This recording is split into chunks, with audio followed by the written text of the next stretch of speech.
So the following is the most simple and beautiful explanation I found for explaining what a stock is. I found it on Reddit, and trust me, it's an idiot-proof explanation. If this simple ape was able to get it, I'm sure you will too. Now hit that like and subscribe button, and without further ado, let's delve into it. First, let's imagine that down the street there is a toy store. Mr. Jones owns the toy store, and he has owned it for the last 10 years. The toy store is a company which sells toys, and all the kids love to get toys from Mr. Jones' toy store. Let's suppose we wanted to buy Mr. Jones' toy store from him so that all the kids would buy toys from us instead. Would we be able to buy it for $1? No, of course not. It is worth a lot more than that. How about $10? $100? Well, how exactly would we find out how much we need to pay in order to buy Mr. Jones' toy store? The most important thing to consider is simply how much money is the toy store making. If the toy store is making $100 every day, it means that it is making roughly $3,000 every month or $36,000 every year.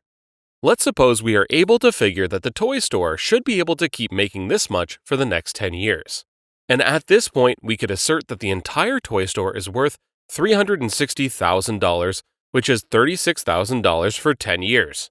Now, in practice, this is a lot more complicated, but the basic principle is simply to figure out how much money a company can be expected to make in a certain time frame. Fortunately, we don't have to figure it out ourselves. There are big companies whose job it is to figure out how much other companies are worth. And they do all the hard work for us. They tell us just how much Mr. Jones' toy store is really worth, and then we can decide to buy it or not. So as mentioned above, let's consider that the toy store is worth $360,000. If we want to buy it, and if he is willing to sell it, we can pay Mr. Jones that much money, and now the toy store is ours.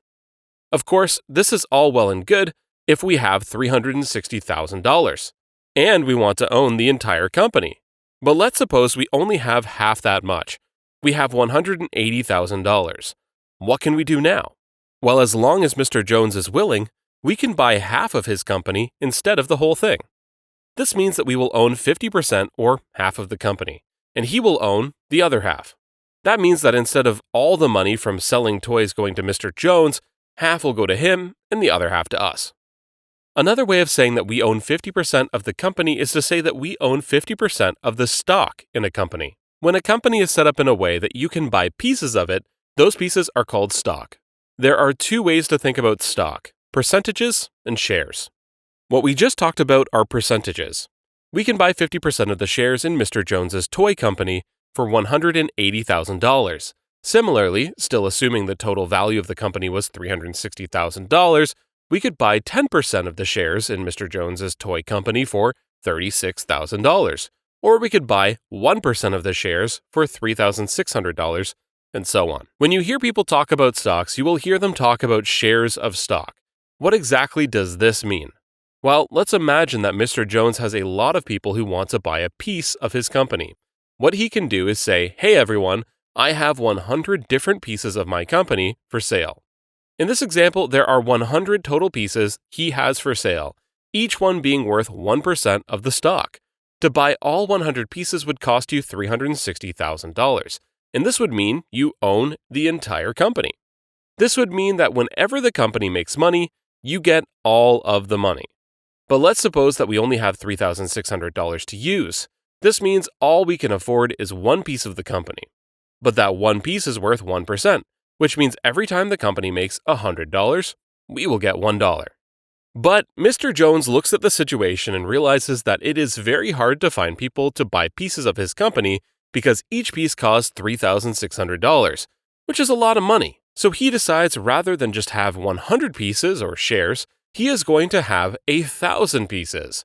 Now it takes 10 shares to have 1% of the company, and each share is only $360, which is a lot more affordable. He could even decide to make 10,000 shares, which means that you could buy a share for only $36. So this is the basic concept. Companies cut their value into pieces or shares and then sell the shares to people who will buy them. The people who buy shares are called investors, and the act of buying a share is called investing. This means that they are buying shares in a company because they think that eventually they will make back more than what they paid, because they are getting a piece of all the money that the company makes. When a company is enormous, worth billions of dollars, even 1,000 shares is simply not enough. They need to have many, many shares in order to make sure that they are affordable. Some companies have millions of shares of stock. Now we have covered one aspect of what it means to own a stock in a company. You are able to keep some of the money the company makes, based on how many shares you own. But when you own part of a company, you don't just get some of the money it makes, you also get to make decisions. Everyone who owns shares in a company has the right to vote for what the company will do next. The amount of voting power you have is equal to the percentage of shares you have. Imagine that a company is owned by 3 people: Billy, Melissa, and James. Imagine that Billy owns 40% of the total shares and that Melissa and James each own 30%, which is less than what Billy owns. Let's suppose that the toy company is trying to decide whether to sell a certain toy. Billy thinks it is a good idea, but Melissa and James think it is a bad idea. Well, even though Billy has more shares of stock in the company and more voting power, he will still be voted out by both Melissa and James. This is because together, Melissa and James have 60% compared to Billy's 40%. When a company has a lot of shareholders, aka people who own stock in the company, they will have meetings called shareholder meetings.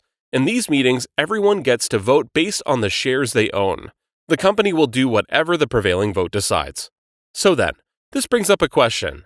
What if there are a lot of people who own shares, but one of them owns more than a half of all the shares? Would that person be able to outvote everyone else no matter how many other people there are? The answer is yes. If a single person owns more than half of all the shares, then they have what is called controlling interest in the company. This means they can decide anything for the company and outvote everyone else. I'm the Market Monkey, and if you found this video useful, please hit that like button and consider subscribing and turning the notifications on. This video does not constitute as financial nor trading advice. To be frank, you'd be crazy to follow the directions of some random gorilla on the internet.